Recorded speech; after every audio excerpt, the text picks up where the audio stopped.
Good morning, everyone. Welcome to the Monterey Bay Aquarium and to the Sea Otter exhibit. My name is Jenna. I'm one of the naturalists here on staff. And if you're wondering where this voice is coming from, I'm actually up on the roof right now to narrate this feeding program for all of you. Those of you on the right can probably see me. Hi there, everyone. Welcome. Now, before we get started, I want to introduce you to the lovely stars of this exhibit, our otters. Over there on the right saying hi to everyone. She's waving her paw. Look at that. That's Ivy. She is our blondest otter, putting on great show for us right now. I love it. And then over here in the middle is Selka. She is our darkest otter, so it's pretty easy to tell them apart by that coloring. Both of these otters are non-releasable. U.S. Fish and Wildlife has decided that they can't be released back into the wild, whether due to behavior or health reasons. Sometimes they could be a little too comfortable and familiar with humans, which can be dangerous both for them and for humans. So they get to stay here where they're ambassadors for their species.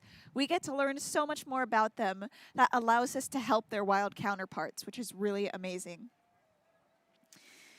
So we're about to start our feeding program, and all of our feeding programs are actually training sessions as well.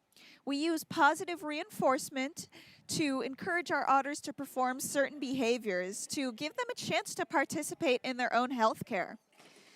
So we can see our animal care team entering the exhibit right now to get that started. They're going to be asking our otters to perform certain behaviors, and then if they comply, we'll reward them with a tasty treat. Some of those behaviors could be husbandry behaviors, something that allows our trainers to get a good look at their bodies, check their strength, their muscles, their agility, and just make sure that they're looking good and healthy. And then some of those behaviors could be just some natural behaviors they exhibit out in the wild, some enrichment to help vary their days. So we saw Selka just now. She climbed up onto the deck and then back into the water. Gave her trainer a chance to check her strength and her muscles and get a good look at her entire body. We can see that again right now. Look at her go.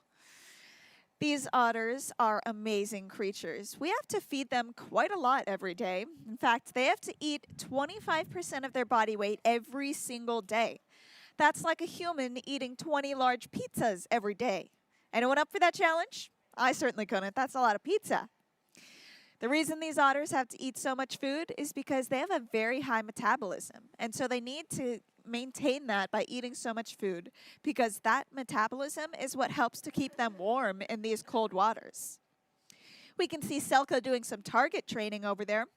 Our trainers sometimes use those targets to encourage our otters to perform certain behaviors or go to certain places. So that's something they're used to and they've been trained to recognize. And we might see in a moment, there we go. Selka is getting some eye drops right now. That's just another thing we do to help make sure they're looking good. Sometimes those eye drops are just placebo eye drops to make sure that she's comfortable with that behavior when it comes time. On the menu today is some shrimp, squid, and clam tongue, those shellfish and invertebrates that these otters love to eat out in the wild. Now, you might know otters as really good tool users. They're very good at using rocks to break open shells and get to the tasty meat inside. But you might be noticing they're only getting those soft foods right now. That's because we learned the hard way that their favorite tool for opening those shells was the exhibit windows you're looking through right now. That made it pretty difficult to see these beautiful otters, so we only give them the soft food on exhibit. But we'll give them those hard-shelled foods behind the scenes so they can continue practicing those behaviors. In addition, we also give them their food in toys occasionally. You might see some of those toys floating around the exhibit or at the bottom. Those are softer, rubbery toys, kind of like dog toys. And when we give the otters their food in those toys, they're able to practice banging them on rocks and things to get the food out. But that way, they won't damage the exhibit. So they can continue practicing those natural behaviors. So I mentioned that they have a very high metabolism to help keep them warm in the water. But another thing that keeps them warm is their thick coat of fur. You can see it right now with Ivy up on the deck right there, how thick that fur is. These otters have the densest fur coat in the animal kingdom, with 1 million hairs per square inch.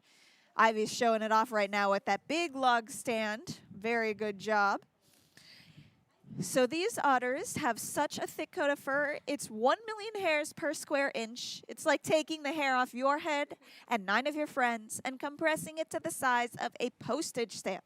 That's how much fur they have. And they have to have that thick fur to keep them warm in these cold waters. Now, unfortunately, that did mean that about 200 years ago, these otters were hunted nearly to extinction by the fur trade. It was believed they were completely extinct until a raft of about 50 of them was found off the coast of Big Sur. Thankfully, due to local conservation efforts and things like the Marine Mammals Protection Act and the Endangered Species Act, that species has grown back to about 3,000 otters off the coast of California, and it continues to grow every year. So we're really proud of the way this population has continued to recover and grow and how we're able to help them. By having our otters here, we can learn so much more about them and participate in studies, as well as perform our surrogacy program. Our otters on exhibit also act as surrogate or foster mothers. So when we find stranded otter pups out in the wild, we're able to bring them here to the aquarium and pair them up with our exhibit otters, who will then teach them everything they need to know to thrive out in the wild. Our otters will teach those pups everything from how to groom their fur, how to find their food, and how to get to the tasty meat inside those shells. You might also be noticing some interesting structures in the water and some ice up on the deck. Those are enrichment items for our otters. They're very naturally curious and playful and intelligent, so we want to give them things to stimulate that curious nature and give them a chance to exercise their muscles, both physical and mental. We can see right now Ivy's practicing that as she retrieves a toy from the bottom of the exhibit. Wonderful job, Ivy. That ice up on the deck is another enrichment tool. These otters love to get that crunchy sensation from those hard-shelled foods they eat, but since we only give them the soft food on exhibit, we still want to give them that crunch, so we'll give them ice from time to time so they can get that sensation. Or sometimes we'll even freeze their food into blocks of ice. We saw a moment ago Selka getting some tactile training with her trainer, making sure that she's comfortable with our trainers touching her body, checking her fur.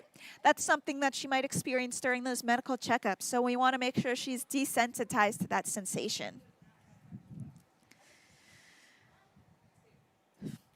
And it looks like we are finishing up now. That big old handful of food, that's our finish signal. So these otters are going to finish off those tasty treats, and then they'll probably jump into those grooming behaviors like I mentioned. If you want to see more otter action, I recommend heading out to our back deck where you can see some wild otters out in the kelp forest. Or if you head right across the way to the auditorium, you can watch our Luna, a Sea Otter Story program, which is all about our surrogacy program, so I highly recommend it. Now I'm about to hop off mic, but I'll be back down if you have any questions. I would be happy to chat with you. Once again, my name is Jenna, and feel free to come on up once I head down there. But if you're ready to head out and keep moving, thank you so much for joining me, and have a great rest of your day at the Monterey Bay Aquarium.